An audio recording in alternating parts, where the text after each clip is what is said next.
उत्तर प्रदेश की 10 विधानसभा सीटों पर होने वाले उपचुनाव की अब तक तारीखों का ऐलान नहीं हुआ है, लेकिन राजनीतिक पार्टियों में हलचल अभी से तेज है। एनडीए के भीतर सीट बंटवारे को लेकर रस्साकसी तेज हो गई है।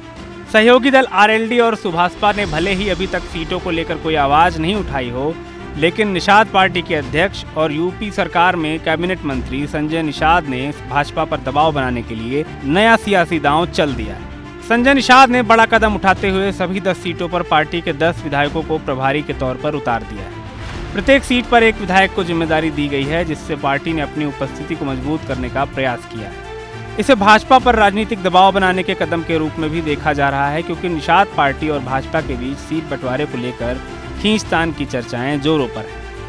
बीजेपी की ओर से उपचुनाव की तैयारी शुरू करने के बाद से ही संजय निषाद कटेहरी और मझवा सीट पर कई मंचों पर चुनाव लड़ने का ऐलान कर चुके हैं। बता दें कि 2022 के विधानसभा चुनाव में ये दोनों सीटें निषाद पार्टी के ही खाते में थी। मझवा पर जीत हुई, लेकिन कटेहरी में निषाद पार्टी 5000 से अधिक मतों से हार गई थी। इससे स्पष्ट हो गया है कि निषाद पार्टी भाजपा से अधिक सीटों की मांग कर रही है और वह गठबंधन में अपनी स्थिति को मजबूत करना चाहती है।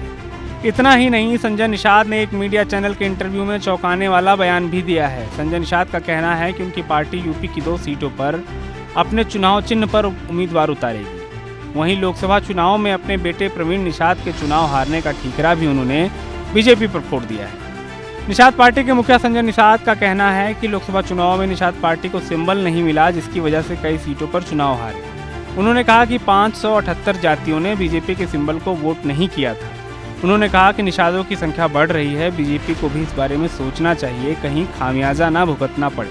अब ये देखना दिलचस्प होगा कि भाजपा और निषाद पार्टी के बीच सीट बंटवारे को लेकर क्या समझौता होता है और संजय निषाद की प्रेशर पॉलिटिक्स कितना काम कर पाती है।